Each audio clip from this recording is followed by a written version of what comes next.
Captain.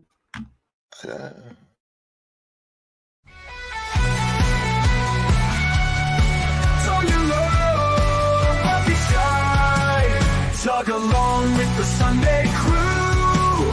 Geeking out is what we do. Giggle on, it's gonna be great. Don't be late, let's celebrate.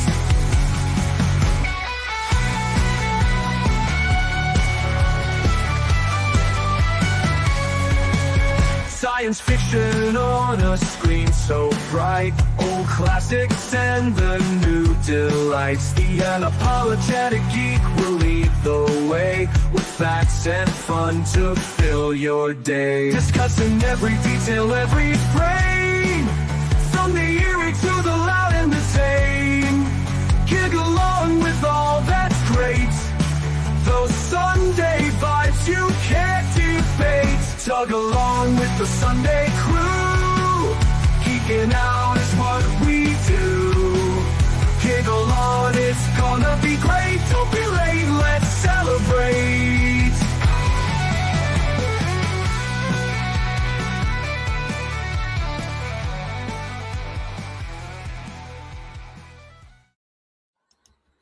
Hi.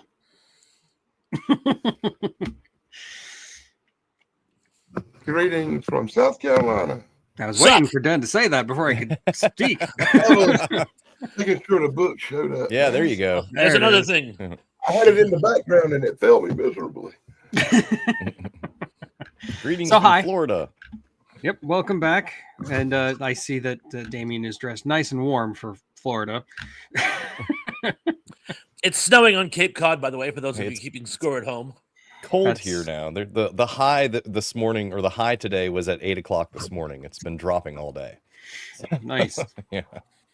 I think it's like 11 outside, but I know that Shane is in Chicago, which is probably much worse. Yeah. No, We're at 5 right now. Yeah. Well, Kelvin. my location for this stream will explain what the weather here is. Yeah, he's inside. Yeah. Okay, before we get started, let me go ahead and say hi to the people in the chat. We've got Donald Kunstler. Donnie And we did talk about Planet of the Apes last week. at length. Yeah. Tony is also here. Tony. Another Tony. What's up, Tony? Channel member Hi. Texas Knight is here. Sir Texas. Let's see. Just Carolyn. Here as Justy. always. Gary Carpenter is back. G-Man. Gary. Michael G-Man DeCosimo. You'll be happy to know that today I do go back to my Sunday schedule, Michael. Mikey. So you can watch my video tomorrow when you eat your breakfast. Indie Spoats, channel member Indie Spoats, is also here. It will, Not of familiar course, with be him. a very disappointing sequel. Yes. This will be very disappointing compared to last week. I'm sorry, Donald. I just read too fast. It happens. My bad. Donald Kunzer, or I don't know how to pronounce it. So there you go. Sure. Bitte mein Herr, mein Deutsch ist kaputt. My brother is actually in Austria right now. Roger Blair. It's really cold there, I bet. He's in Vienna. When it's springtime in Vienna. See, if I ever went to Vienna, I would have that Billy Joel song stuck in my head the whole time. I wouldn't be able to get it out of my head. I would just have the Falco albumography stuck in my head the entire time. That'd be easier to get through because at least it's more than one song. Yeah. Yeah, but it's all in German, and again, meine Deutsch ist kaputt. Oh, you left one out. Roger, what goes on? Yeah, Welcome to the Roger. party. Roger Blair. Roger Blair. Wasn't he a wrestler? That was Brian Blair. I knew you'd get it. I knew you'd get it. Trying to trip up Danny. Yeah.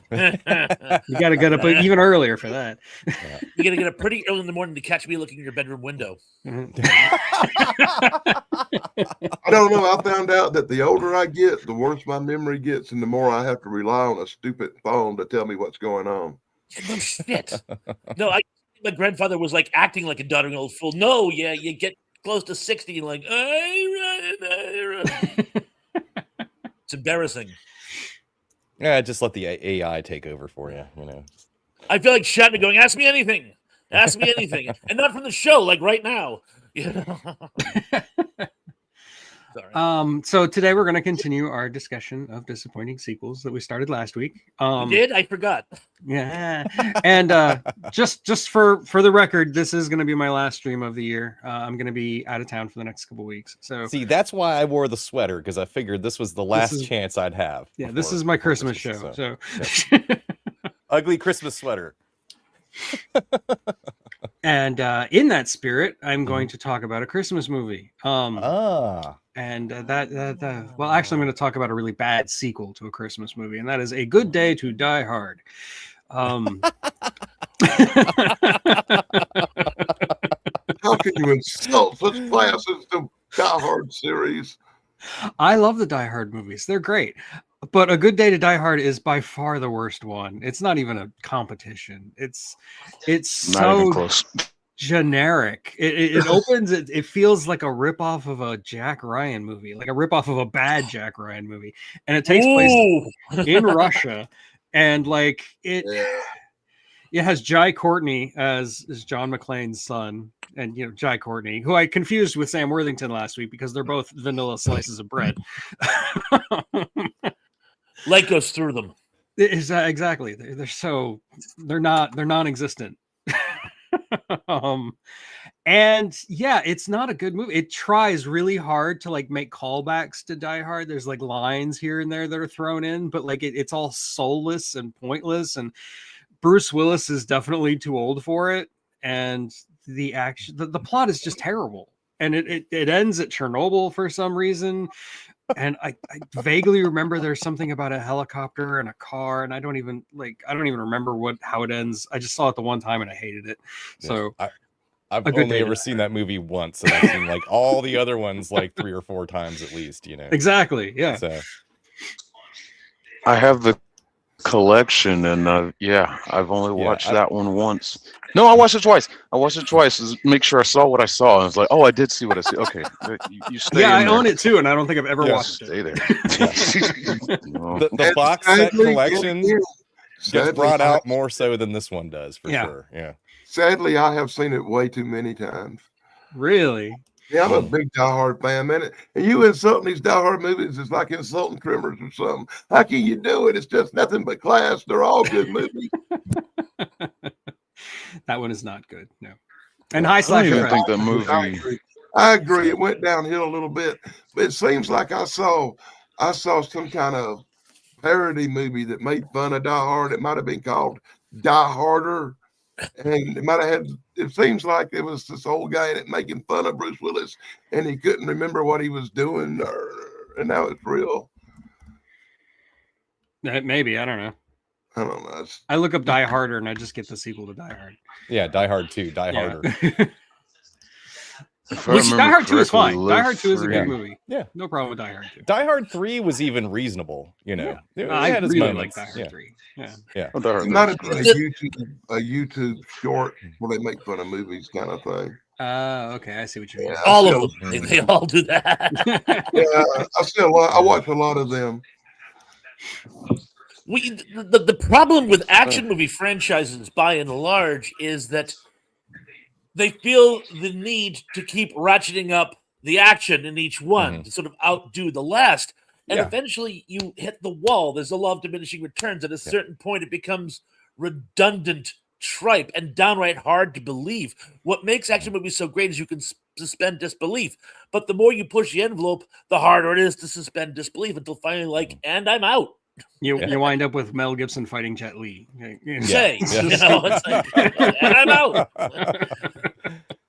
Tarantino found a way to do this in an almost comedic kind of way, where he takes like whole historic timelines and throws them out the window. Where the Manson family is killed with a flamethrower, right? Or Hitler dies in Paris at a movie screening. Right. I get it. You're just going rogue with it. That's fine. But when you're actually trying to keep it tight, when you're trying to keep it serious, and you do crap like that, it's like I just can't. Mm-hmm. The movie I was telling you about is called Still on that. Die is Hard. It came out in 2007, and it's from the guys who made The Naked Guy. Oh. Okay. Okay. Was it direct to video? I don't recall hearing No, I've it. never seen it. To Die is Hard. I don't remember if I saw it in a theater or on TV or wherever, but I remember seeing it, and it was pretty horrible. I recognize nobody from the cast. So. Yeah. Same here. Nielsen was in it. Well, you take something that might make a pretty good Saturday Night Live sketch and stretch it out to 105 minutes.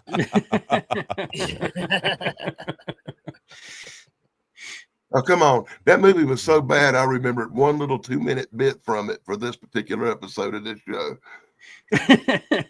That is something, man.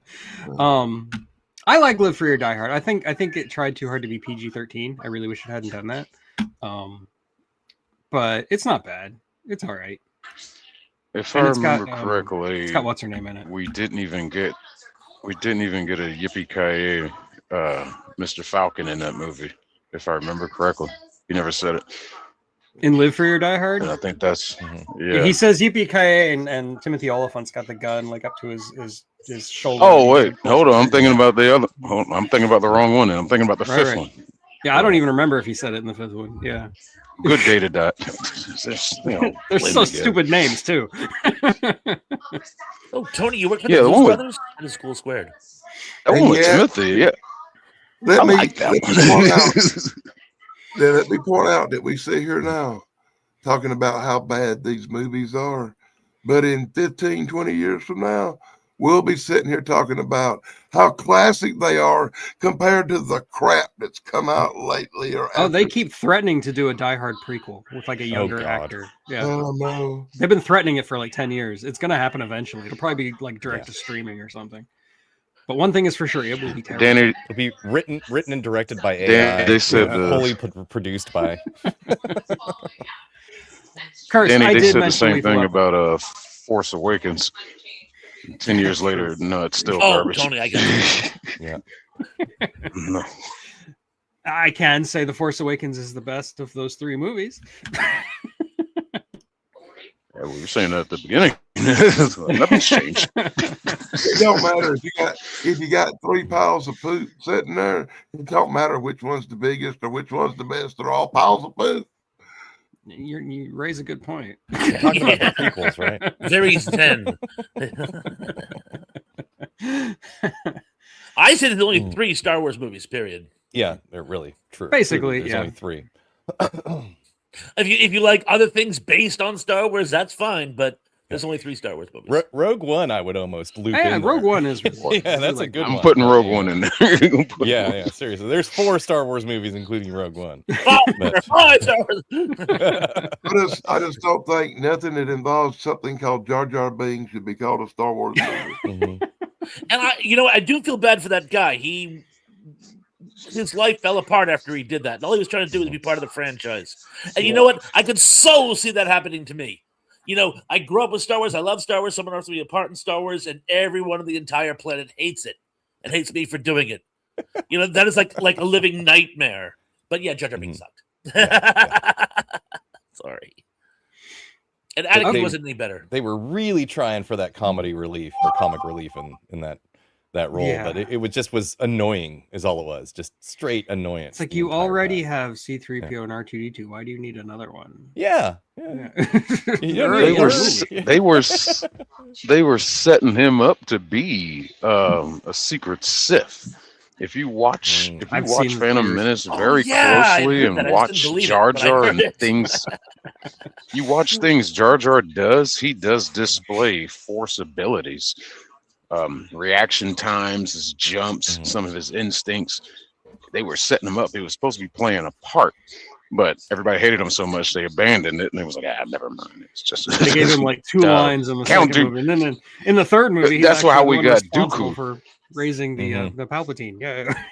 Yeah, that's how we got Dooku. The useful idiot of the Senate. Yeah. And Christopher Lee tried so hard. And I loved how they brought it full circle. Yeah, Cushing in the first one and Lee in the last one. But you know what? Nuh-uh. Christopher There's Lee something couldn't about save this. George singing ship. Lucas's writing that like makes even great actors sound terrible. Like Liam Neeson's awful. Christopher Lee is not that great. It's just because of the dialogue, man. Where everyone says Lucas shouldn't direct, just sit back there, write the stuff. We'll let somebody else direct it. No, I agree. That's Finance. why the first He three should work. finance. Give me $30 million. I'll make a good movie and I'll make you proud. He's actually a good example of too much creative control can be a bad thing. Somebody needed to step I'm in. just wondering how we went from tearing down a Bruce Willis Die Hard movie to all of a sudden just destroying the Star Wars franchise. Star Wars was going to come up eventually anyway. Yeah. We're talking about disappointing. Go ahead, whoop it early, right, bud? Just bam. This counts as everyone's. We all hate the direction Star Wars went into. Not to put words in your mouths, but we're all. I know, thinking but they broke my heart when they killed Han Solo, man. It was like, But if I had to say which one actually disappointed me the most, I would actually have to go back to episode 2, Attack of the Clones, because like episode 1, while bad, I was still able to enjoy it. It still had that lightsaber fight and it still had the pod racing scenes. And I thought going into episode 2, maybe George Lucas had learned some lessons and could improve. And episode 2 is so bad. It's so bad. It's boring. Yeah. Since we're doing this now, I have to interject. I remember I waited years for the next trilogy to come out. And I went to see it. You're going to find this hard to believe. I went to a midnight screening with my fellow Star Wars buff friends to catch it before anyone else in the world did, besides the other couple of thousand people who were crammed into this theater. And when it came on, it was long, long ago in a galaxy far, far away. And the room shuddered with every fanboy and girl going, and it just went downhill from that. Yeah. It literally went downhill from that point. The best part of the movie was the intro screen or scroll.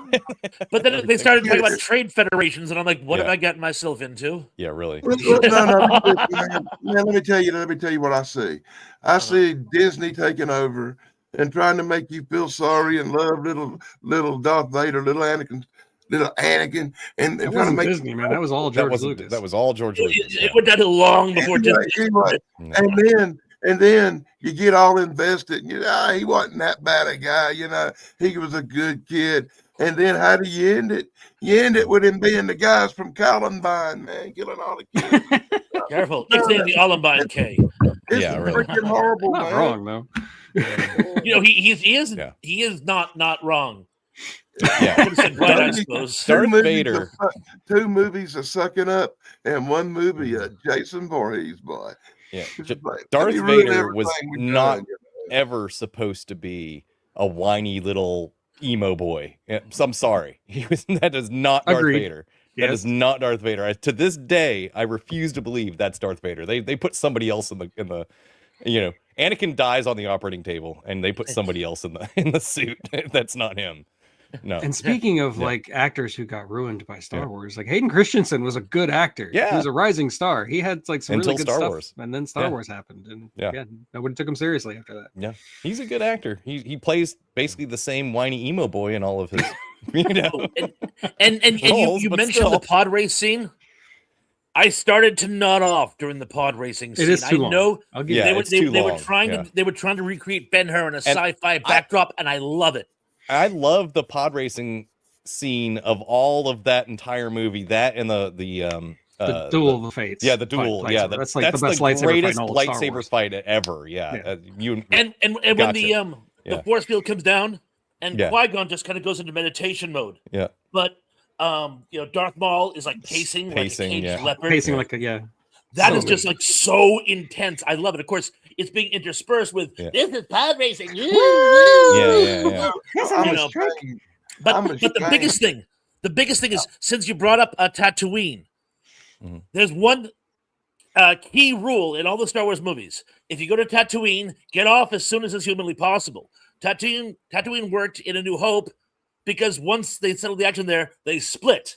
Return of the Jedi, they went back to Tatooine briefly, but they split. They don't spend half the movie on Tatooine. Get off Tatooine and have adventures. Yeah. Tatooine's just a ball of sand with 3 sons or whatever. Or is it 2 sons? And no daughters. I can't remember.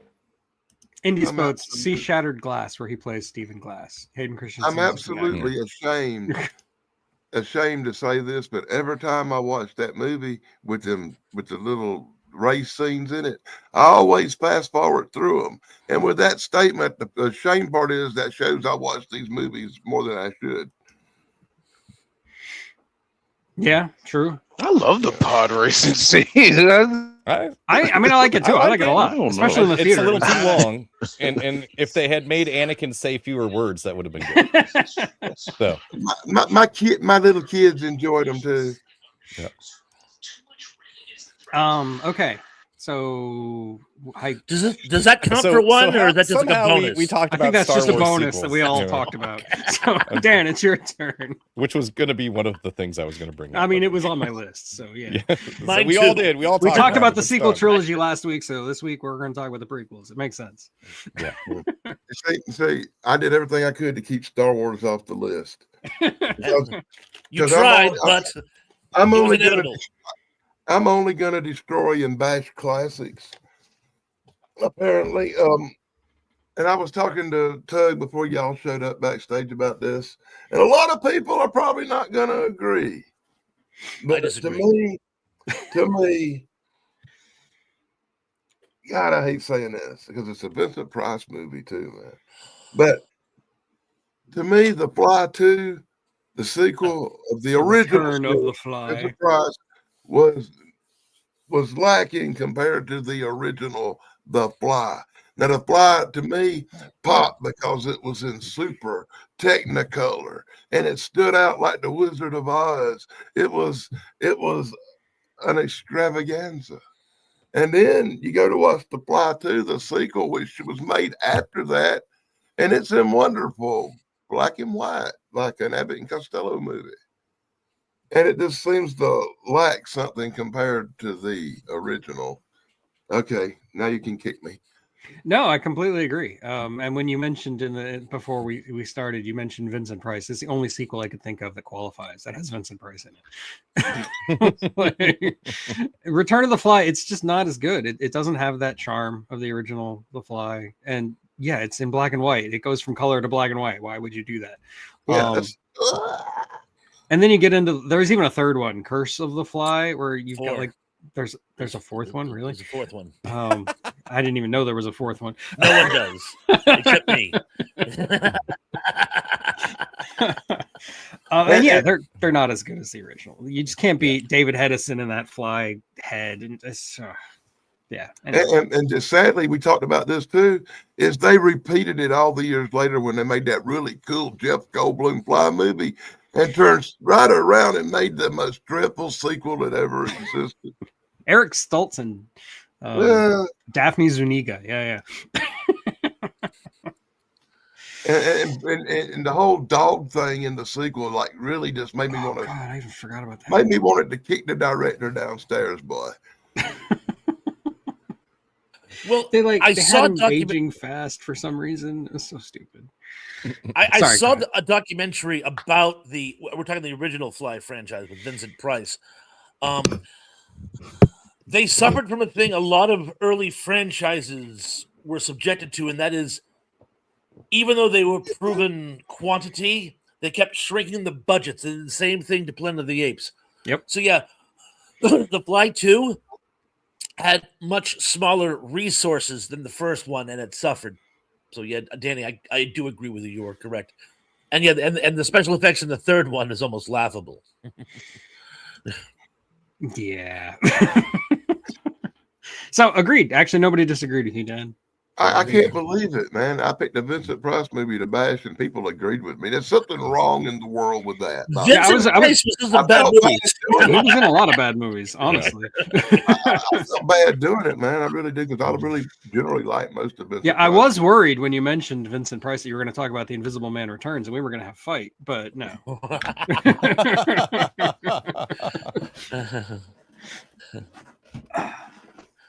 I was going through my head to think of any of the Poe films he did for Corman if any of them were sequels, and no, they were all standalones. It's part of a franchise, but standalones. Yeah, I don't think that counts as a sequel. By the way, in the Return of the Fly, the dreadful black and white part 2, yeah, Vincent Price's acting and stuff is the only thing in the movie worth watching that stands up.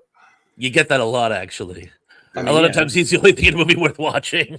That's the thing. Like Vincent, like you said, Vincent Price was in a lot of really bad movies, but he always gave it his all, man. He was always Vincent Price. And he always found someone amazing to play off of, like when you had Boris Karloff and Vincent Price. Right. You know, it was lightning in a bottle. Even if it wasn't a particularly good movie, the two of them together made it. Or with Peter Lorre, like some of the chemistry he had with Lorre? Peter Lorre, fantastic. Peter Lorre, man, that's a little creepy boy. I love that guy. I'm All the way going to back get to this one M. wrong. Yeah. Patrick McGee was in Mask of the Red Death. There's I think that's three right. Yes, Patricks. Patrick in McGee. it. Yep. It was Patrick McGee, yes. I think so. Andy will correct us if we're wrong. Yeah. There are 3 English Patricks, and I always get the names mixed up. It's a mental block, but I believe it's Patrick McGee. And in Mask of the Red Death, which is not a bad movie. I do like Mask of the Red Death. It varies wildly from the source material, but it's still an amazing movie. But the interplay between them is amazing. Okay. And so, Damien, now it is your turn. All right.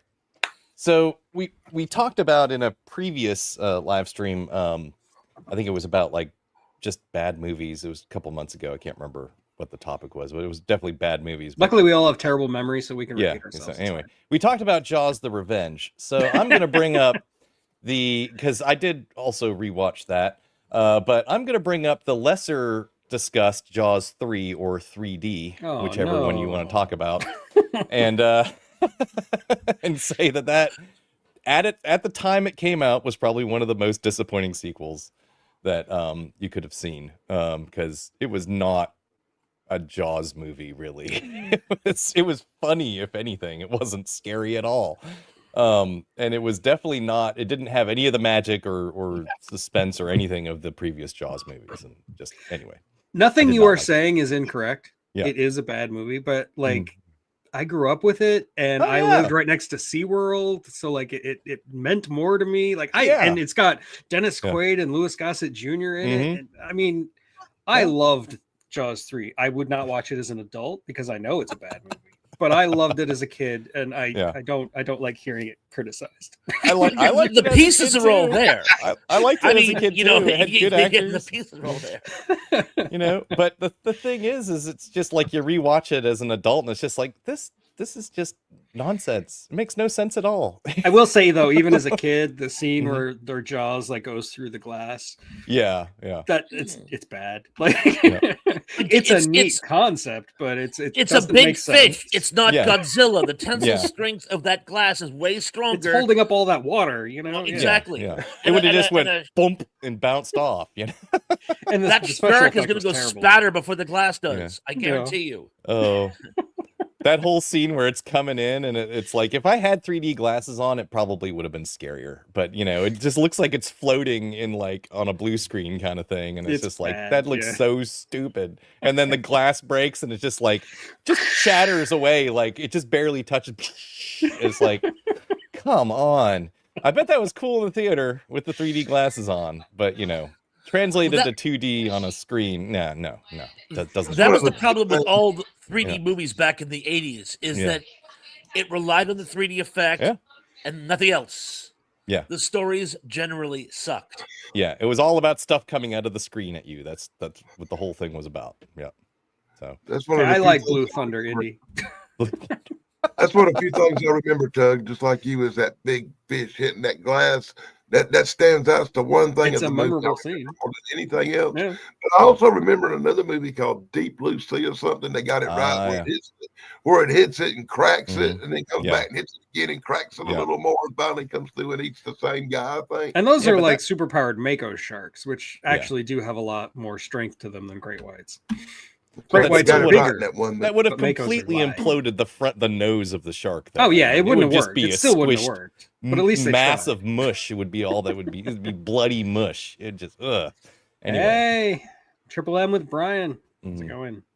Hey, Brian.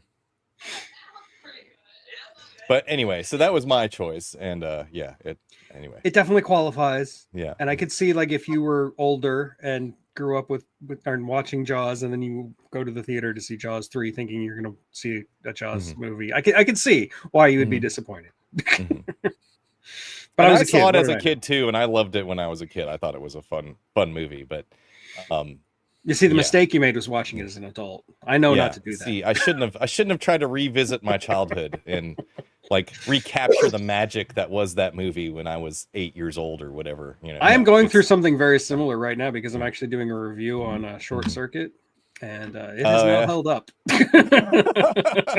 I love Short Circuit. Watch your I mouth. know. Can't take that away from me. Watch your mouth. Your mother was a snowblower. I rewatched that was in with my- my daughter when she was like 9 or 10. She loved it then.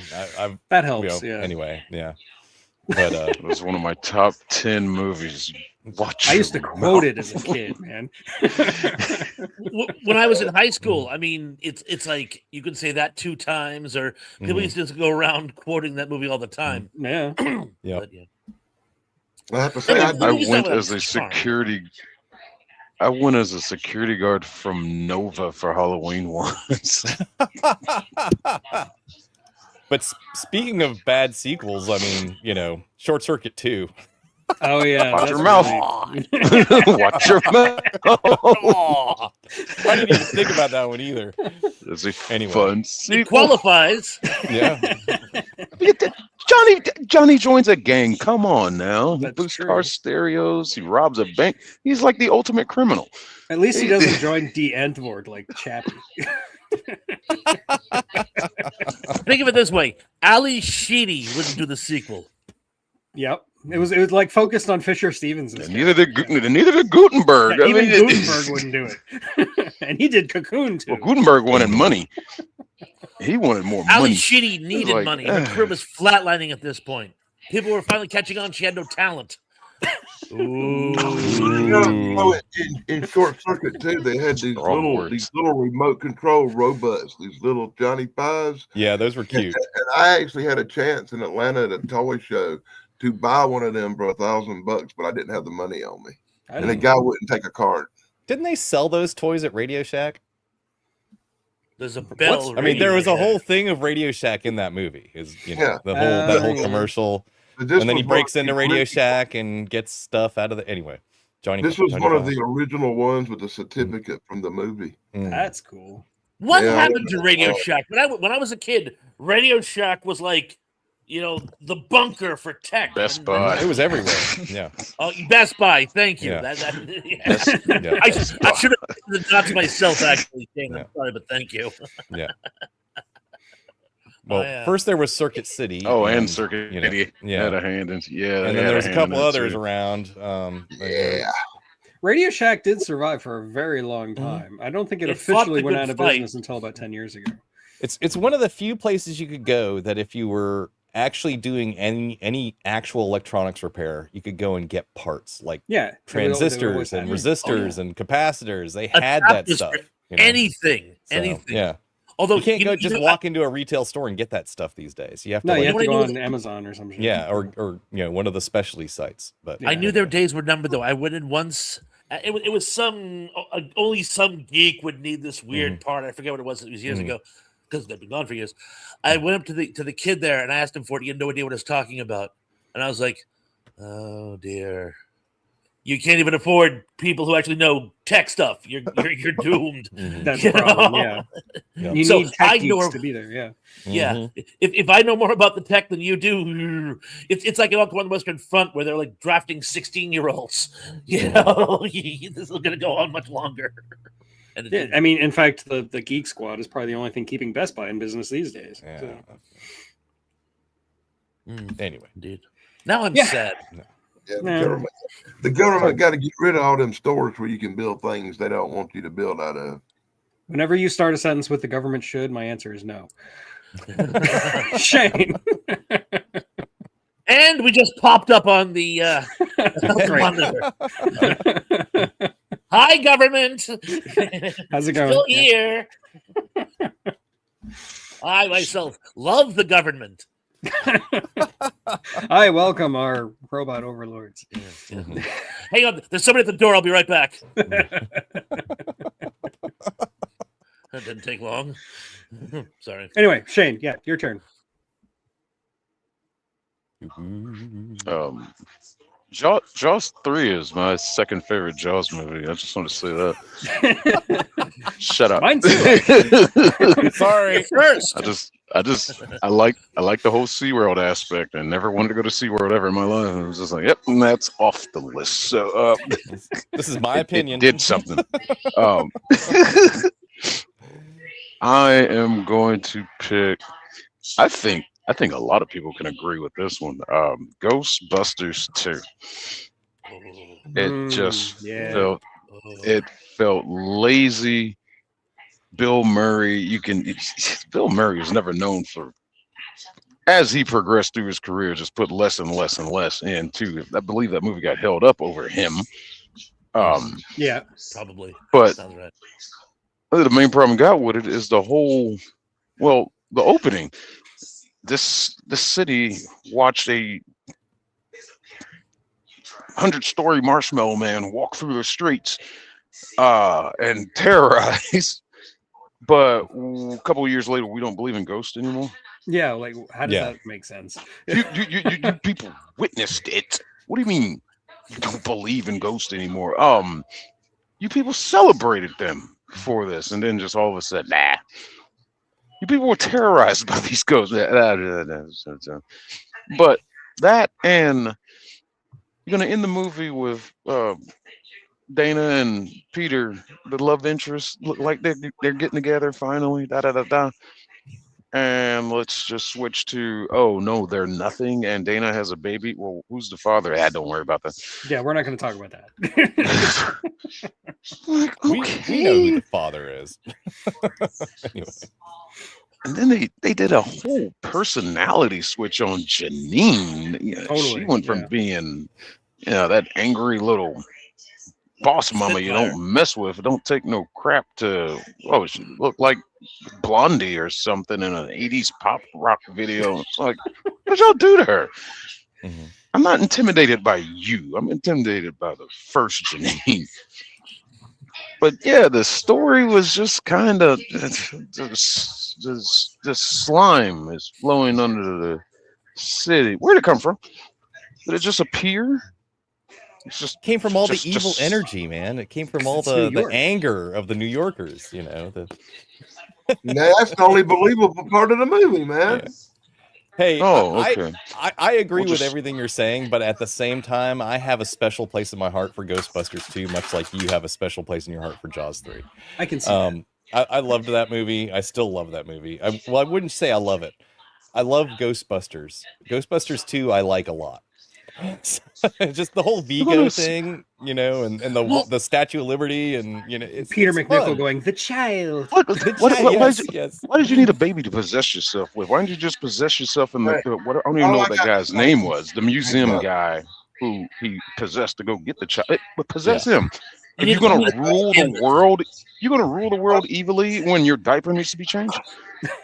Well, and your name is going to be Oscar. Come on. You can poke holes in Ghostbusters 1 just as much. Like, the building made with selenium rivets and stuff like that. Ghostbusters 1 had the magic of like the novelty of walking. it. How do you make the Statue of Liberty walk? You know how with thin slime, the Statue of Liberty positively is? charged slime. That's how you do it. And a Nintendo pad controller, the joystick. Man. No, that was the big one. And a rocking soundtrack. Let Dan speak. Dan, speak. Well, I mostly agree with you, man. Ain't that something? But you got to admit, Vigo was one dastardly well-dressed bad guy ghost. Yes, he was. His outfit ruled, man. Vigo was the stuff. And if you're gonna insult a Ghostbusters movie, don't insult the one with the walking Statue of Liberty. Insult the one with the 4 chicks. No, I mean, like, the thing about Ghostbusters is you can talk about any of the sequels as being disappointing sequels, but I think the second one is probably the most disappointing because the rest of them you knew were going to be bad before you watched it, didn't you? Well, Danny, the one with 4 chicks is not canonical. That's true. It's standalone in its own universe. That's the least of its problems too. Yeah. The next one is what is it called? Afterlife? Yeah. That one, that's like the third Ghostbusters movie. But that 2016, we don't talk. Kingdom or something. Oh, Frozen! Yeah. I couldn't make I didn't even the see first it. 30 minutes. I couldn't make talking it through the one where minutes. it's at, the one with who's in that? Anyway, they're out in the friggin' prairie or whatever, or on a farm or whatever. Something like that. Yeah. Yeah. I watched that. It was all right. It was. I mean, that one was okay. It's Frozen Empire, which was the most recent one was terrible. Yeah. Oh, I haven't seen that one. I don't think the ending of it was good. I will say, if like the actor who played Vigo in Ghostbusters 2, you should look up his life story. It's a little too messed up to talk about on YouTube, but wow, you should look into his life story. It's crazy. Yeah. Really? Yeah. Really? The actor is probably scarier than Vigo himself. Yeah. Really? Really. Vigo. I'm gonna do that actually. You should. I'm intrigued now. Yeah. That was my goal. Thank you. Yeah, I've But seen again- Afterlife. I haven't seen Frozen Empire. I haven't seen that one yet. But as far as Ghostbusters, I agree. It just seemed like the pieces were there, but they were phoning it in. Yeah, basically. Agreed. Yeah. And Rick Moranis had a way bigger part than he was supposed to. He was like, creme brulee. He was wonderful in a small supporting role. When you try to like make him a huge part, it's like it's not working. People, it's just not working. But yeah, I mean, the pieces were all there though. But it just No, I do agree. And kind of like Damien, I do kind of still have a soft spot for Ghostbusters 2, just because I grew up with it. But it's apples and oranges compared to the first Ghostbusters movie. And everything you guys are saying is correct. It was a disappointing sequel. Oh, he was a boxer and a professional wrestler? Oh. Wilhelm von Vigo. Homburg. The guy you said to look up his life. And Yes, the Dusseldorf. yes. Or let's see. Where is it? Come on. I'm trying to look up his name. Why isn't it on the Wikipedia article? That's annoying. Vigo. No, not Viggo Mortensen. Stop. it was bound to happen sooner or later. Wilhelm von Homburg. Yeah, that's the guy. You're right. That was his stage name, but his real name was Norbert Group. But Grouping. It was the group. he was the group. I am Group. He is group. Mm. What was his name when he wrestled? Did anybody know? Wikipedia does not say. I bet. That's a bad sign. Yeah. If Wikipedia doesn't care. Oh, look, I'm frozen again, just in time for my turn. I'll be right now back. it's your guys. turn. Vigo was in Die Hard? Are you talking about Viggo Mortensen? Because Viggo Mortensen was not in Die Hard. Vigo was in Die Hard, boy. Different Vigo.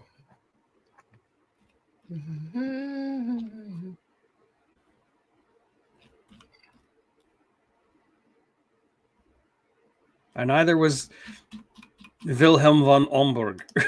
He was in The Silence of the Hams. Okay. According to Indy, his name was Prinz von Homburg. So I guess I'll let Thrash back in. Oh. So And now it is your turn. I was like, talk amongst yourself. Okay, I'm going to actually dig deep because, it's my culture. And I'm going to take, a lot of people don't even realize there was a sequel to the Rocky Horror Picture Show. Oh, your shock treatment. Yes, shot treatment. It has virtually nothing to do with the first movie. It has only 2 of the original characters, both cast poorly by other actors. It is, from what I understand, I guess.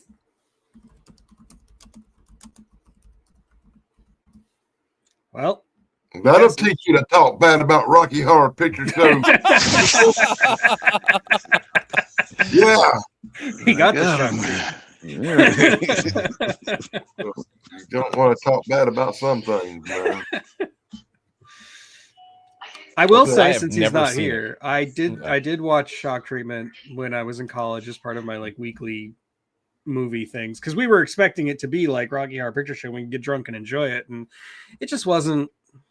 It just didn't feel the same. It's fine. It has its moments, but it's trying to recapture Rocky Horror Picture. Okay, now Thrash can talk.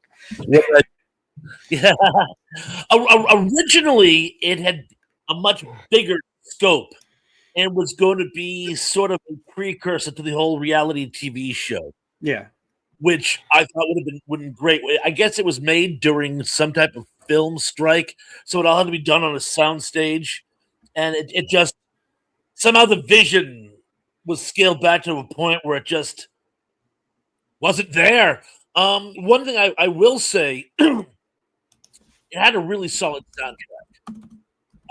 Different from the Rocky Horror Picture Show, but still very, very solid. I remember years ago when I was a kid, I had it was a two-part. It was the Rocky Horror Picture Show on one side and Shock Treatment on the other. And some of the character developments and themes I thought were pretty slick. And I love the attack on American consumer culture, but it wasn't Rocky Horror. It was almost like if they tried to distance themselves more from Rocky Horror, it would have been better for them. But I thought it literally shot itself as a foot trying to be a sequel. Anyone? Yeah, and they recast Brad and Janet, which I liked the idea of it, that like, you know, the Brad and Janet are forced onto this game show, this like marriage game show, and then that winds up putting them into like a mental hospital. I thought that was fun. It was a neat idea, but the movie it just doesn't click. You know, at no point do I feel the same feelings you get from Rocky Horror. It's just not the same. So yeah, that's my anecdote. And the music in it was nowhere near the "Let's Do the Time Warp Again." Yeah, really. honestly, I don't even remember the music. I remember it not being bad, but I just don't really remember it. Like I can sing all the Rocky Horror Picture Show's songs verbatim, but I don't remember any of the songs from Shock Treatment. Yeah, but yeah, how many times did you see Rocky Horror? A bajillion. No, likewise. Likewise. I think I stopped counting at 24. Honestly, honest to God, I think I stopped counting there. As I've admitted before, I did do the Frankenfurter thing, and no, I'm not showing the pictures on the internet. Mean. They'll be there anyway. Probably eventually, yeah. Indy's just all kinds of riled up tonight, man.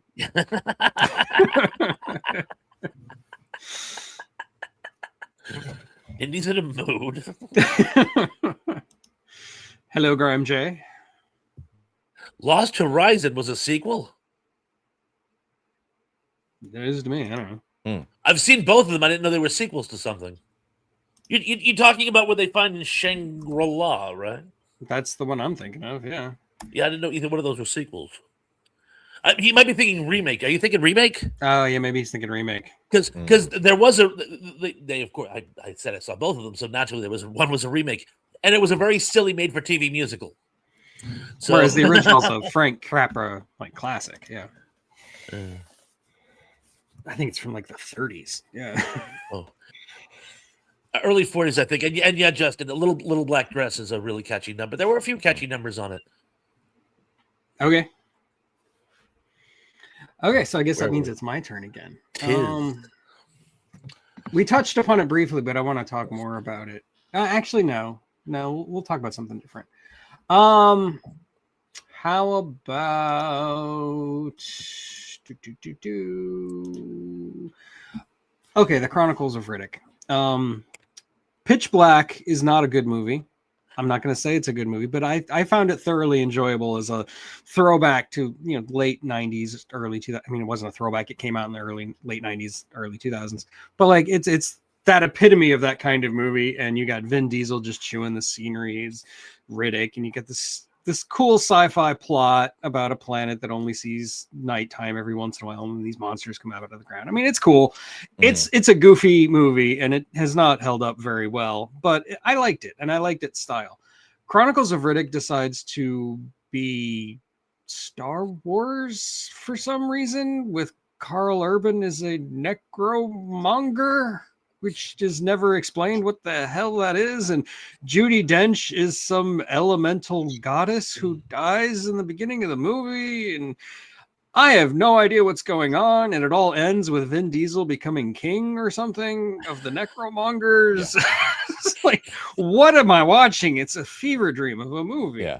And I was very disappointed because, like I said, I like Pitch Black. I don't think it's a good movie, but I like it. I think it's a fun movie, and I would still watch it today.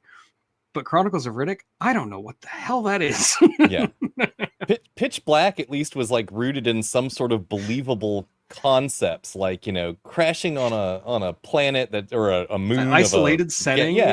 yeah, gas giant with like some sort of like, you know, organism that, well, I mean, they what do they have to eat other than each other after they've devastated the planet? But anyway, the logistics don't really work out. From everything, don't think about it. You know, like some sort of, you know, nocturnal, you know, creature that like comes in the lasting darkness and kills everything that it can find and whatnot.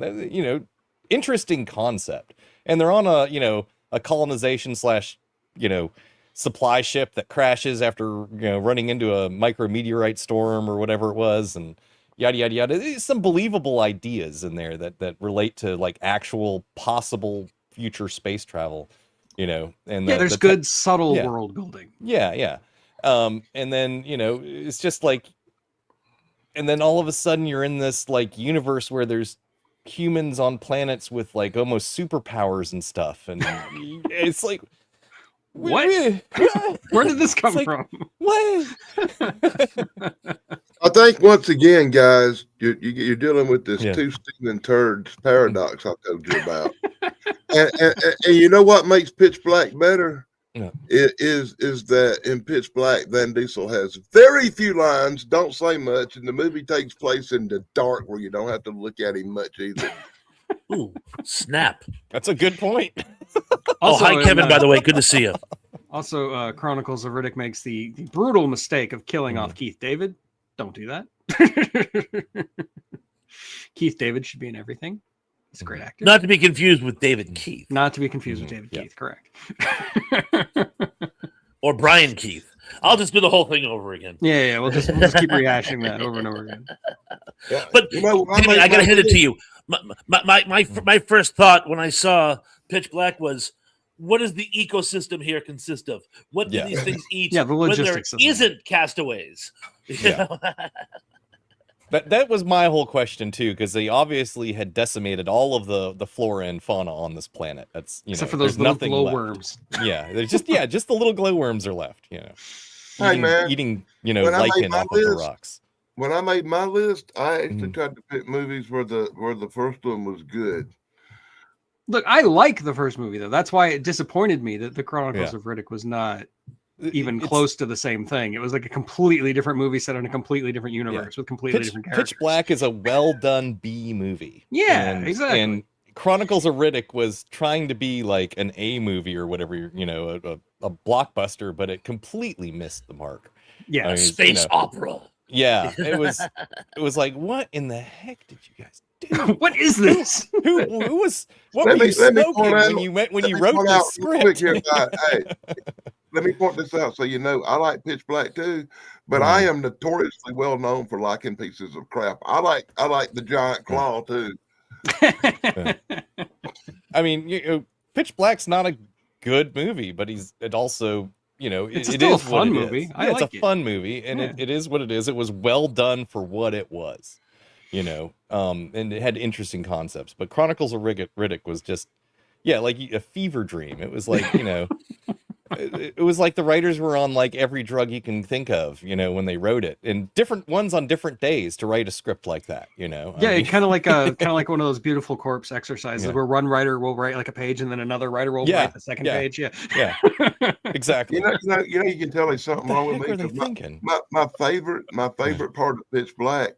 The thing I liked best about it was that little wind-up solar system thing that predicted eclipses. Oh, yeah, that was cool. That was pretty cool. Yeah. I liked that. Yeah. I wanted one, you know. I want one for our galaxy, you know, that I can wander around. I thought their little solar globe things were kind of neat, you know, the solar collectors on all the equipment. That was a neat idea. But anyway.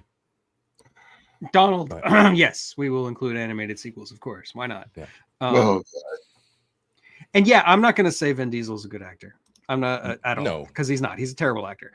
But he does deliver some really like overwritten lines really well. Like when he talks about how his eyes got shined by some like voodoo shaman in prison or something. Yeah. The way he delivers that line is it's perfect for that movie. It's the same like style of that movie. It's just overwritten, overdeveloped style that's not very good, but still fun to watch. So that's all I'll say. Whereas in the sequel, what's his big line? You keep what you kill. Yeah. Great. and they go back to that prison or whatever. And anyway, made for a really good video game though. Like the yeah. Escape from Butcher Bay. One of my favorite video games, actually. Anyway, that was mine. Your turn, Dan. You know, once again, I was looking at my list and thinking whether I want to master something from our present time or go back in time and massacre another classic. I guess I'm going to go with destroying another classic. You know, I always liked the movie The Blob, even though Steve McQueen looked like he was 47 years old in it. That was my only complaint about The Blob because I enjoy that classic old movie. But have you ever seen The Blob 2? The one that Larry Hagman directed? I've seen about half of it. It's about as far as I can get through it. and the one with the really cool Blob song where it creeps and it crawls and it slithers along. That would be my pick for like a sequel that just devolved into gory crap. And once again, I like The Blob, but I often criticize Steve McQueen's excessively elderly look in it. Yeah, when I was a teenager, I had a DVD, or was it a VHS? Either one that had both of them on it. Like it was both The Blob and then Son of the Blob. Mm-hmm. And I'd watched The Blob a few times, but then when I would try to watch Son of the Blob, I'd only get about halfway through because it's just like, it's boring. It's just boring. Oh, Son of the Blob had Dick Van Dyke in it, or Dick Van Patten in it. I mean, Dick Van Patten. Yeah. Happy birthday to Dick Van Dyke, by the way. 100. That's good innings. Yeah. Well, chitty bang bang. Yeah, I have never seen Son of the Blob or whatever it is. Yeah, I think it has a bunch of different names. It could also be Beware the Blob. Yeah. Beware the Blob. Yeah. You see, I've seen it, but I have no recollection of it, which lets us understand how good it is. Yeah, exactly. I remember it being in the theater as Return of the Blob down here. Yeah, I just looked it up on Wikipedia, and yeah, it's got like 5 different titles. They just couldn't make up their mind. It says Beware the Blob, also known as Beware the Blob, of course, Son of Blob, The Blob 2, or The Blob Returns. So there you go. Came out in 1972. Son of Blob. God, I remember Son of Blob. I remember going to see that movie in the theaters, and even like I was 7 or 8 years old, going, "Oh, that was a piece of crap." It wasn't scary. Yeah, it's not. Yeah. So anyway. But hey, my parents taught me a lesson. They said, "Oh, that wasn't scary." The next week, they took me to see The Exorcist. The joke was on me, buddy. 0 to 100, man. Yep. Bet you won't laugh at this one, will you? No. Kevin, how you doing, brother? Okay, Damien, your turn. All right. I guess I'll go with Star Trek 5. Okay, yeah, it was definitely on my list. Yep. Yeah. I actually enjoy about the first 30 minutes of this movie. The whole like rock climbing thing and camping out, and then Kirk falls and gets saved by Spock, and McCoy almost has a heart attack, and they roast what do you call them? Marshmallows instead of marshmallows. Right? Yeah. And sing row row row your boat, and it was cute. It was three guys just hanging out in the woods kind of thing. It was kind of fun. But after that, it just all kind of went downhill like real fast. And the whole anyway, it's like cut to the chase. The end is like God is some guy that looks like Zeus, floating head in a planet in the middle of the galaxy. I'm beyond the Great Barrier. We haven't even been to the middle of the galaxy in Star Trek, maps. So yeah. Anyway, and it was just the whole premise of it in the end was just dumb. It was just and trying stupid, to separate the trinity of characters and try to have them like conflict with each other through brainwashing. It's just come on. Yeah. Can't do that. But the only really memorable part of the movie was when Kirk going, I need my pain, I need my pain. I actually thought that scene where they like go through like their traumatic past was actually kind of cool. Like that was a neat scene. Yeah. But the movie itself is awful. I give props to the actor who plays what's his name? Cybok. Yeah. He's good, but like the the idea that Spock has this hidden half sibling, which they would go back to a couple times, actually. He has lots of half siblings. Daddy was getting busy. Apparently. The movie's just bad. It's Hey, just bad. when you live to be 180 years old, you can go punk full a lot of time. I mean, that's good. He was really into those human chicks. So yeah, he was. He they don't live as he long had as a bit he of a does. fetish there, Yeah. That's the selling point. Maybe Vulcans are known across the the galaxy as being good lovers or something. And those ladies are just throwing themselves at them. Who knows? I put up my best rousing defense for Star Trek V when I did a video on it. There are things to like about it. There are, yeah. It was rushed through a writer's strike. So like there was no time to polish that script that William Shatner had written. And as anybody who has read the Tech Wars knows, William Shatner can't write. Or direct. I've got Wait, did I say that?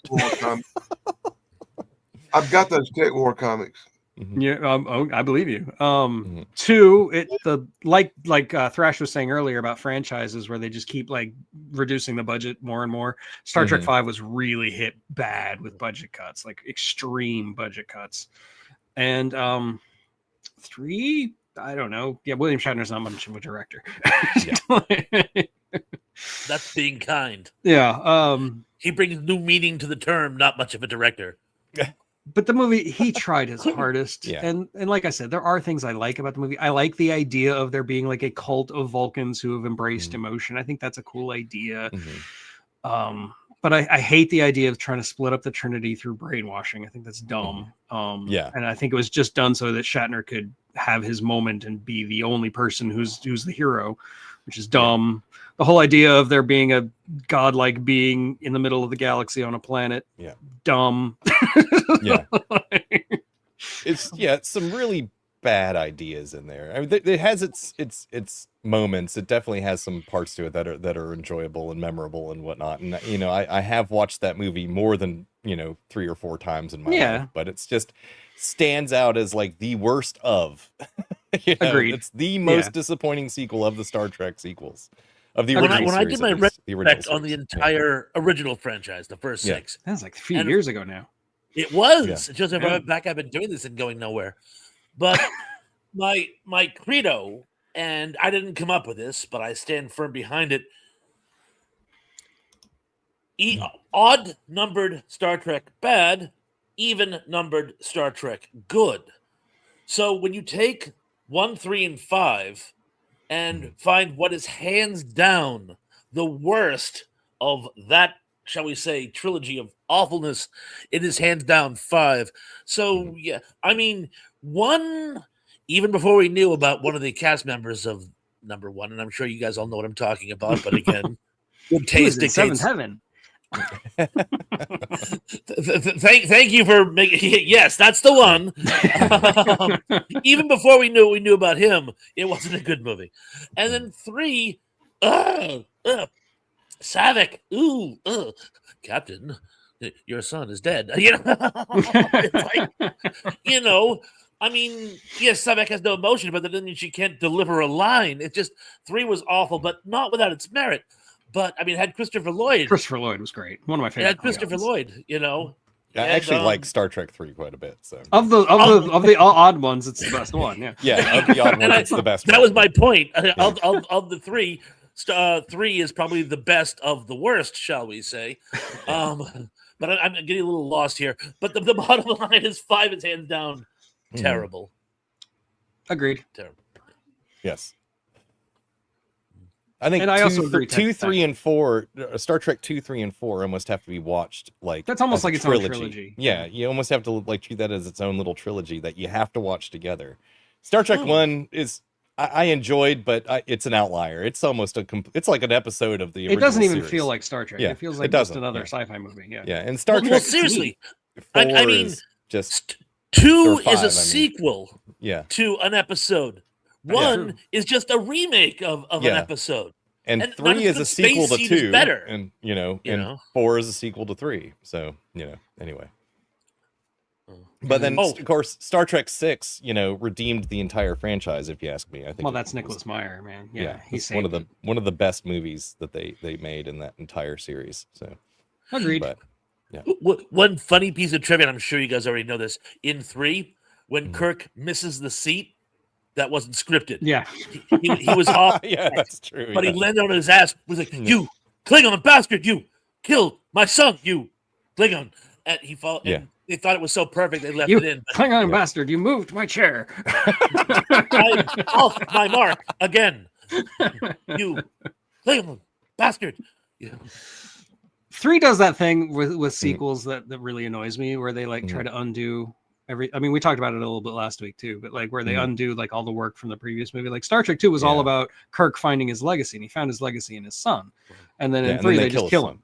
It's annoying. And Spock makes a sacrifice. And what do they do? Spock made a sacrifice at the end of 2, and they kill that. That's the whole plot of the third movie is he's back. Yeah. They Jon Snow him. Yeah. It's like which undermines the importance of the sacrifice. Yeah. Exactly. It's just so yeah. Mm-hmm. Okay, Shane. I'm sorry. In the 4th one, they invent time travel and then never use it again. Oh, that's a Star Trek tradition, though. Yeah. They do that all kinds of times in Star Trek. Yeah. Invent it and then forget about Use it. it. Oh, yeah. Anyway, Shane, you better save us, or we're going to talk about Star Trek all day. Okay. We could too. It does prove how much better Star Trek is than anything Star Wars, though. Agreed. I would rather watch Star Trek 5 than most Star Wars movies. Other than Empire Strikes Back, that's a other than Empire, Yeah, or the first Star Wars too. Yeah, sure. That's a masterpiece. But. Why y'all made me think about this, and I should have put it on the list, but not my pick, but Star Trek Into Darkness, just the rip off of Wrath of Khan, and just some weird 9/11 conspiracy behind it. Yeah. I am gonna go with The Predator. Oh, that's also on my list. Predator 4. Or 5 or whatever. Shane Black is returning to the franchise. Hooray! You know how excited I was. I was ecstatic after Predator versus Alien. It's just like I don't hate that movie, but it's like it's a Paul W. Anderson movie. So the one after that, and the neighborhood suburbia, that was garbage. Requiem. What? Predator. Requiem. Yeah, that one. Rectum pain. Literally so dark you can't see the movie. Yeah. Predators, I give that a pass because they were on the Predators planet, being hunted by multiple predators. Everybody gets a weapon, so you give them a chance at least. I'll give that one a pass. No, Predator sucked. It had that little Adrian Brody. I can't stand him. I give him a pass. He's all right. But to hear that Shane Black was coming back to right and kick direct the franchise back into order, I'm like, oh, this is gonna be awesome. A lot of us were hyped. We saw that trailer. I'm like, oh, well, maybe this is the better stuff. And then we watched the movie, and oh dear God, it's like, oh boy, what exactly is this? Hey, I found this alien ball. I want to get it back home. I'll mail this other stuff home, but I'm gonna swallow this. Huh? Why don't you mail it with the others? Whatever. It did it. The rush characterization of his team, I guess. Everybody on that bus. We all have our quirks. That was some of the most unfunny stuff. You drug Punisher into this too. And he has Tourette's. That's his quirky characteristic. It's rushed. So This is how these guys are. Oh, let's get to the action.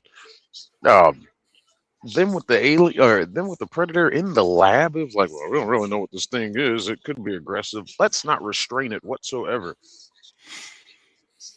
Okay, whatever. He gets free, doesn't kill the lady for some reason. Plot armor, I'm guessing, because she was naked. the plot armor is what like being ouch, naked. oh, wow. It's called Predator. Predator See for a you reason. later. Hey, we gotta There was an actual literal predator in that scene too. We gotta rush to this action scene on the bus, and of course, we're going to make her a strong female character, and she shoots herself with a tranquilizer gun. It's like, okay, what am I supposed to do with this now? Like, what's going on anyway? Oh, this little predator's being hunted by a bigger predator. Like, they hunt each other now? It's like, what kind of civilization is this? We're looking for the secret to evolution, and it's a kid with autism. And let's not even talk about or what they autism. what they Jesus think, what they think Shane Black thinks autism is. Just like, It's worse than Rain Man. well, very, As a parent of somebody with autism, I took that personally. Okay. I'll give him one I credit in that can movie. see That that. kid But- absolutely murdered a guy. Yeah. Are there different forms when of they were autism? trick-or-treating. It's a spectrum disorder. There's all kinds of different types, but like what is represented in the Predator is nowhere on that spectrum. Okay. Nowhere on the spectrum. I figured, but I thought I should at least broach the matter.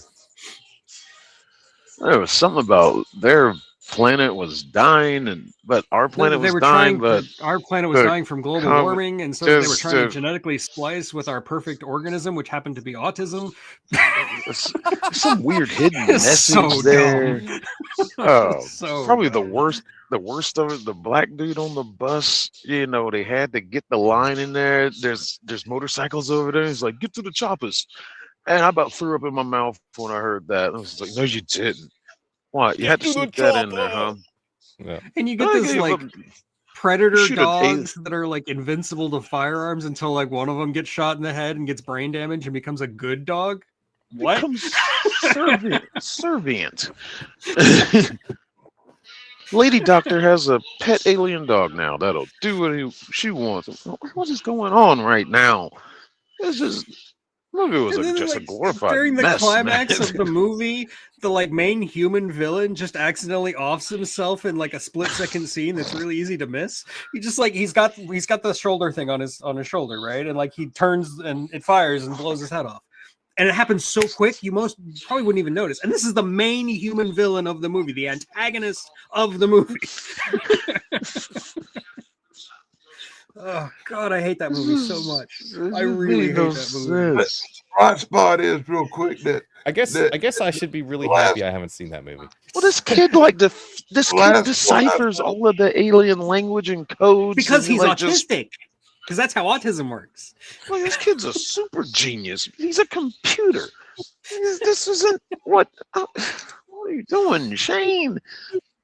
it Anyway, Dan, you was had a something to say frustrating there? movie to watch. Yeah, what are you saying, Dad? at least the one I've seen lately, the Predator movie where it takes place in the old West with the Indians, I thought it was good. Prey. Yeah. Yeah, that's a good movie. I like Prey. I like it. I like that one. Prey was excellent. Yeah. It Yeah, kind of it was made up for some of that crap, I did a review on that movie, and like there was some frustrating stuff. She had plot armor, but she was not a Mary Sue. Yeah, she wasn't a perfect. Like she had flaws to begin with. Yeah. The most frustrating thing I had with that movie is, she practices with her tomahawk, and then just out of the blue, That's like, true. oh, let's tie a rope to it, and just expert mode is like that. It was like, what? That's a good point. Yeah. And then when she got stuck in the swamp, it was like, oh, okay. What's a logical thing to do? Turn around and go back to solid ground, or keep on going? She kept on going. Hey, dummy, turn around. I point this out in my review. It's just But other than She that, was- I mean, I like the movie. That Oh, Predator. thank you, in it Texas was, Knight. that Predator. in that movie I is did like pretty vicious. the concept of the title. You know, they were predators, so this angle is going to be prey, predator, and prey. Mm-hmm. I also liked the design of the Predator in Prey, like the older design with the like bone mask and everything. I thought he was pretty cool looking. They should have gotten But MC there Hammer to was- do the soundtrack. There was one problem with that movie though, with the end where he has that Oh yeah, flintlock the pistol, gun. the same yeah. one from Danny It Glover's. breaks continuity. Yeah, It does, because that gun is related back to a comic book, right. to where how it's in the movie. It's in my review. I don't remember all of it right now. But Indy, I didn't know Ludacris was in the movie. Which one? It's a joke. He plays a teenage girl. I'd pay to see that. Well, she doesn't Yeah, like he has knock a- him down or anything. She jumps all over him. She uses her lack yes, of weight to her advantage. I She disagree with was- you, Indy. she was hard to catch a hold of, but she figured out how his helmet worked enough to make him get killed by it himself. It was like, how'd you figure that out? Yeah, that's a I little don't know. I extreme. guess I'll let it pass. I'll let it pass. It's still better than the Predator. The Predator is by far the worst Predator movie. It's not even a competition. It is so bad. It's one of the worst movies ever made, honestly. I haven't seen Badlands I'm glad yet. I haven't seen it then. Badlands is okay. It's kind of a letdown after Prey because it does kind of it gets a little goofy. It gets a little marvelly. There's a lot of quips. But like it's not bad. It's still kind of cool. Like seeing it on an alien planet where everything's trying to kill him is pretty neat. Yeah, I liked it, but I didn't love it. I'll just give you that. Okay. I saw it as a double feature with Prey, and that was probably a mistake because Prey is all like grounded and realistic in tone, not necessarily realistic because it's a Predator movie. Whereas Badlands is just full on sci-fi goofiness. You know, it's just like it's a weird tonal shift that's hard to take. Anyway, so that's an excellent choice, and it was definitely on my list, Shane. So, Thrash, it is now your turn. Okay, generally, I've been dealing with movies that are a direct sequel to the original, but I do have one which is a third, and it is possibly the worst of the thirds. You will find that it's a pretty stiff competition there, and it is going to be a movie that I really wanted to love when I was a kid and failed miserably. Superman 3. That's This on is my what list. happens. This is what happens when you take a movie which is a very solid superhero Sorry. action movie and try to make it into a comedy. And there's always going to be some humor in it, but Richard Pryor, who I absolutely loved when I was a kid, I absolutely loved the man. I remember when I was like 13, I got to see his like HBO special, and I was like, oh, it was like. It was my first experience with true shock comedy. Love the man. Love the movies he did with Gene Wilder, even the ones that weren't particularly good. Loved him in pretty much everything I saw him in. And then I saw this movie, and I can no longer say I've loved him in everything I saw him with. And it's not his fault. He's so wasted in this movie. It was almost like they added him after the fact. This movie needs a Richard Pryor. Bam. Robert Vaughn, who is outstanding at playing villains. I don't know if he just needed a mortgage payment or if it was just a very underwritten role, but he is so completely and utterly not Robert Vaughn in this movie. And just, I remember saying, like watching the movie as a kid, I think I was like 15, 16 when it came out, just watching this movie saying, what the hell happened? One was phenomenal. Two was pretty solid. Well, at least compared to this one. And this one is a joke. Mm-hmm. And I just have hated the movie ever since. I've actually watched it just so as I can make fun of it, like in an MST3K version. Just awful. Well, if you want to know what went wrong, you can watch my video on it where I explain it. Oh, we've talked about this. I just remember at the time going, what went wrong? But yes, Superman 3 is at least, I mean, there's entertainment value there. It's at least funny at times. And the whole like computer, enveloping the woman and making That's her a robot. nightmare fuel for me as a kid. Yeah. Yeah. Oh, that. Yeah. But I agree. It was compared to 2 or even 1. It's really bad. Yeah. I mean, But if you want to like it, watch 4. 4, yeah, 4 is even worse. 4 is even worse. It's like they went, okay, let's take something that was bad and let's see how bad we can make it. So and we can't get Karen Allen, so we'll have Lana Lang, who talks about how he's a poor widow had to sell her wedding ring, who lives in a mansion. Yeah. What the hell's going on here? No. The Salkins said it wasn't because they couldn't get the actress, even though she called them horrible people and evil and money grubbers. No. It had nothing to do with that. They just wanted Lana Lang to be in the movie. Yeah. And I believe them because the Salkins would never lie.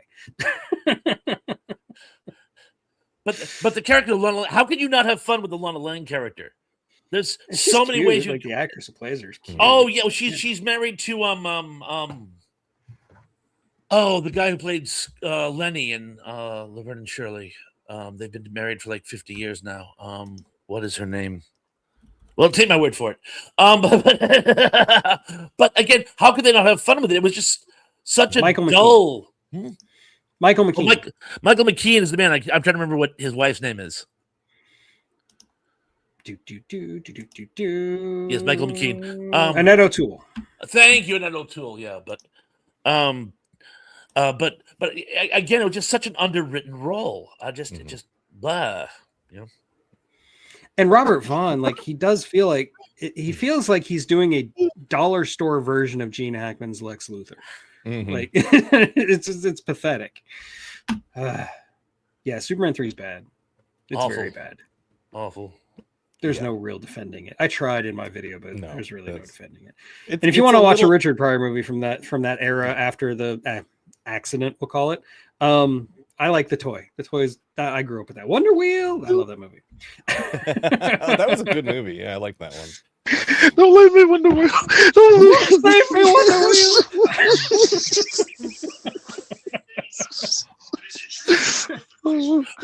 And one more thing I wanted to point out. I believe it was Slasher Fred. Forgive me, it was somebody else, but someone was talking about the sequel to I Know What You Did Last Summer, and that's always bothered me. Shouldn't it have been I Know What You Did a couple summers ago? Exactly, yeah. The summer before last. Yeah. That always bothered me for some reason. I know, picky. Yeah, Superman 3 was, I mean, it had some entertainment value. I'll give it that, but it was, It's one of those movies I watched it as a kid and I liked it, but even as a kid, I knew that it was nothing compared to the first two Superman movies. Yeah. Even as a kid, I knew there was something wrong. Yeah, for sure. Yeah. But anyway. And like I said, that burgerifying machine scared the crap out of me. I hated that. I don't know. When I saw Superman 3 with Richard Pryor running around and everything and got the feel for the movie, I kind of halfway expected Adam West and Burt Ward to show up dressed like Batman and Robin. That would have made it worth it, honestly. Yeah. I always found funny in fiction and in movies and whatnot from like the 70s and the 80s. They always seem to like have this idea that computers would just spontaneously become alive without any kind of programming or, like being purpose built to be. Well, that's different today. They're doing it on purpose. But they would just spontaneously come alive from being, computers. And it's like, but they haven't been programmed to. What is that? Do any of these things. Is that the Stephen King theory? Harlan Ellison. Yeah, Harlan Ellison. Mm-hmm. Have you seen that video? This is completely off topic, but have you seen that video of the Elon Musk Tesla bot, like that's supposedly completely autonomous, no human intervention, and you can actually see it like take off the VR headset? It's like what happened to that dude? Just all of a sudden decide to take his man or woman, we don't know, take the headset off and like abandon the robot. Was there a fire? Did somebody break in and start shooting at him? I think it was diarrhea, personally. So I gotta go right now. I had Taco Bell last night. Okay, well, since we don't have time for a whole nother round, let's just go ahead and do our honorable mentions. And I've got a few. So Wonder Woman 1984. Really bad. Really bad. But it's worth watching just to see Linda Carter at the end of it. That's true. Linda Carter's in it, but briefly, very briefly. I like Pedro Pascal in it. Pedro Pascal I think is having the time of his life as Maxwell Lord. I will give him that. That could have been. He needs his own movie. He needs his own movie as Max Lord. Gal Gadot is nice to look at. She can't act out of a paper bag. Like this, she can't act. It just stop trying. Independence Day Resurgence. Yes, that's on my list. Yeah. Really terrible. Yep. We've talked about it before, but Rocky 5 also pretty terrible. Yeah. Let's see, Indiana Jones and the Kingdom of the Crystal Skull. Are you reading off my list over here? One that was brought up last night that I hadn't thought of until last night, but The Crow, City of Angels. Yep, that was pretty disappointing. The Godfather Part 3, which we've also talked about at length. No Robert Duvall. Winona Ryder backed out at the last minute, so they put in Sofia Coppola. Terrible movie. And lastly, which was brought up in the chat just a few minutes ago, Son of Kong, the sequel to the 1933. Son of Kong's not terrible, but as a sequel to King Kong, it's very. I'm not happy about that choice. Well, Kong wasn't in it. It was his son. Yeah, so did his child. Really? I do forget Dial of Destiny because I've never seen it and I have no desire to see it. So, okay, that's it. Those are my honorable mentions. Dan. All righty then.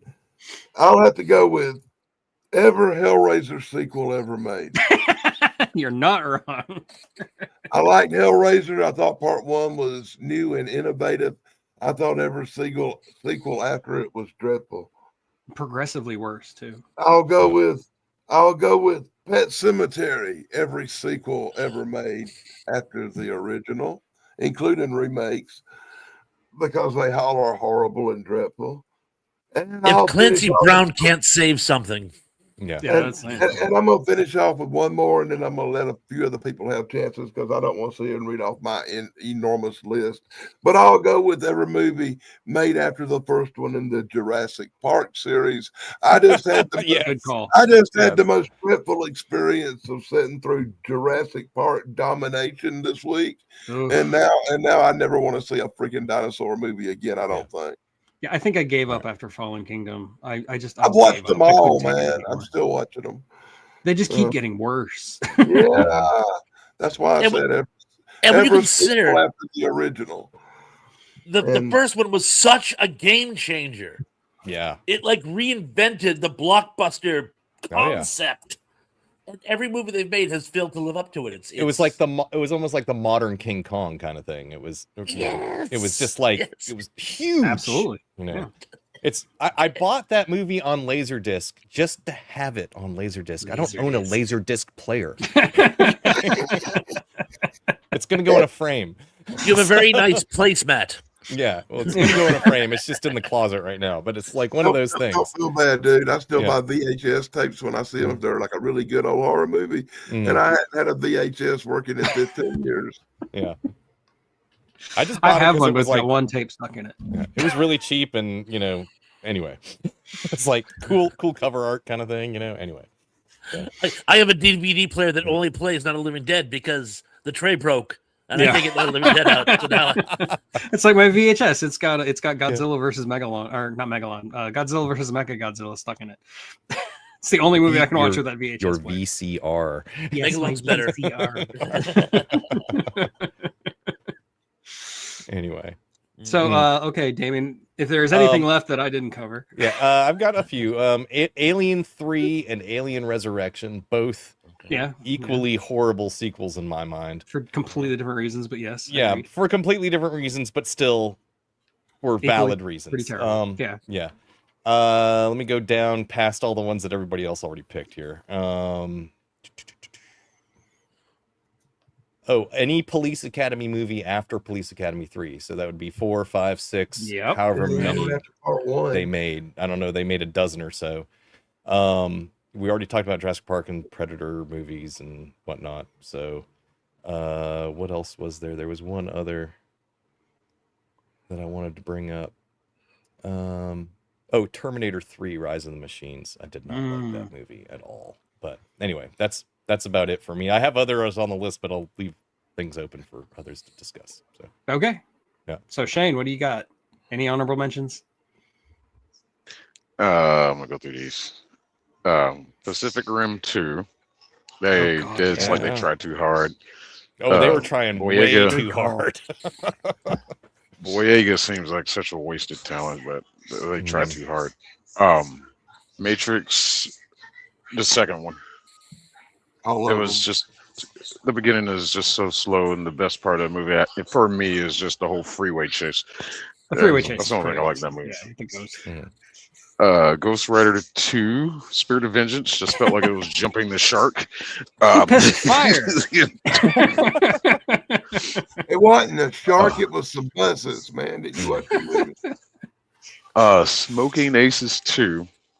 That's probably the one biggest letdown. Smoking Aces is a great movie. I love I've seen Smoking Aces. Yeah, great. Smoking Aces is great. They made a second one.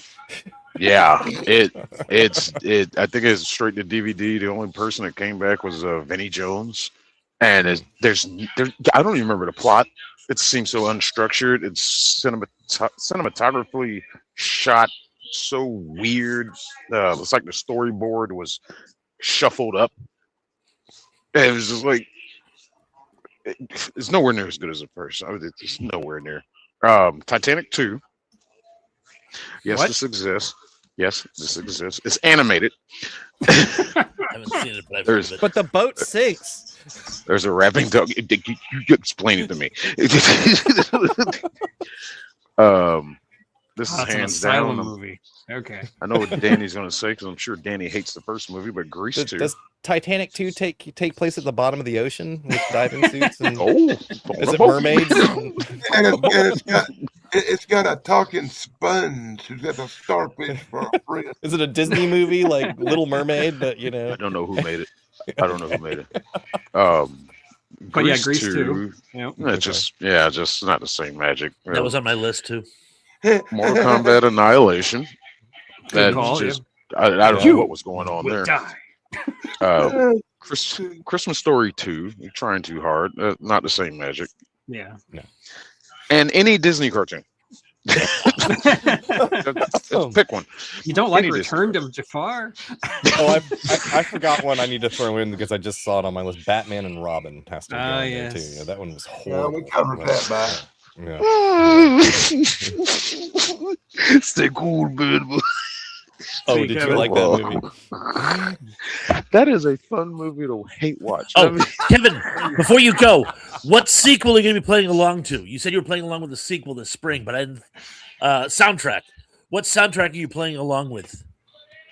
If he's still there. I saw the comments. You were playing along with the soundtrack this spring live, and I thought that sounded great, but I didn't catch which one. But if not, I'll ask you again later. Anyway, I'm rambling. Sorry, Shane. I didn't mean to interrupt. Continue. No, I think he's done. Okay. Oh, are you done? Yep. Oh, well, I have a really short list because the ones I had on here that We've all haven't covered. talked about, you guys pretty much all got, except with a couple of exceptions. European Vacation. Oh, yeah, that's on my list. It is actually, lesser to the original. Yeah. It has its charm, and one of the funny things about it, I thought was cool is the different countries they go to. They actually got celebrities from those countries to do the bits, most notably England. They had, but not just Eric Idle. There were some others as well. But like the French girl that makes fun of him, Rusty. She was actually a big actress in France at the time, that sort of thing. I thought that was slick, but it just didn't live up to the National Lampoon's Vacation. And a controversial pick: Raiders of the Lost Ark: Temple of Doom. I knew you were going to talk about it. I did not think it was as good as the How original. dare you? It Completely disagree wasn't with as you. good as the original. I'm sorry. I disagree. It wasn't as good as the original. I thought it was just as good. Some people That's just hate screaming Ewoks so much.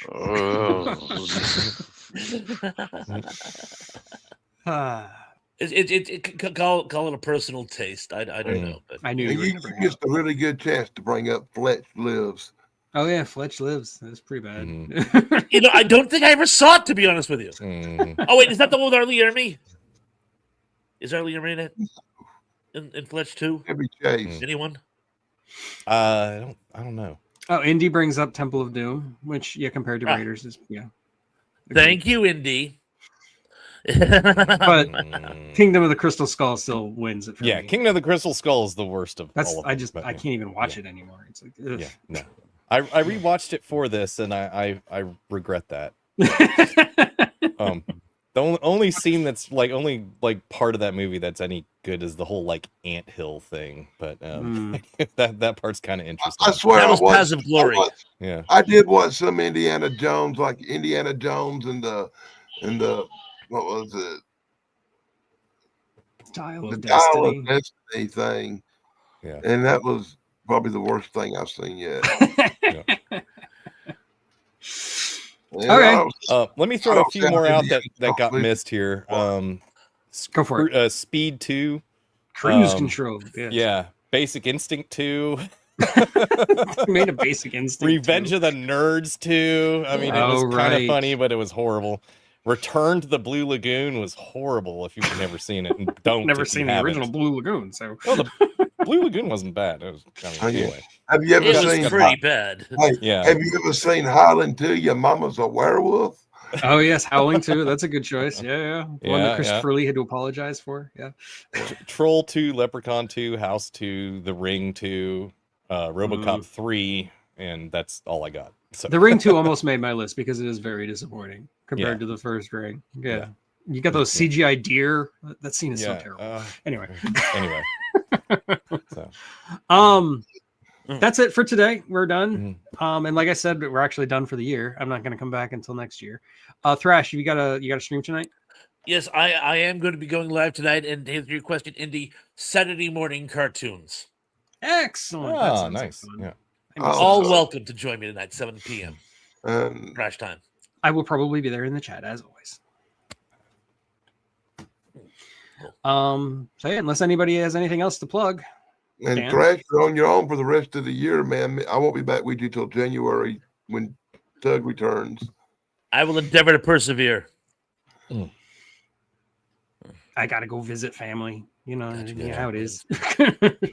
I gotta go off in the woods with a tent and do everything I can to avoid family. You looking for Sasquatch again? Unfortunately, I can't be around Christmas this year because I'll be in the woods hunting a Bigfoot. So my family be crap out of luck, man. I'm sorry. Shane, are you gonna try to go live?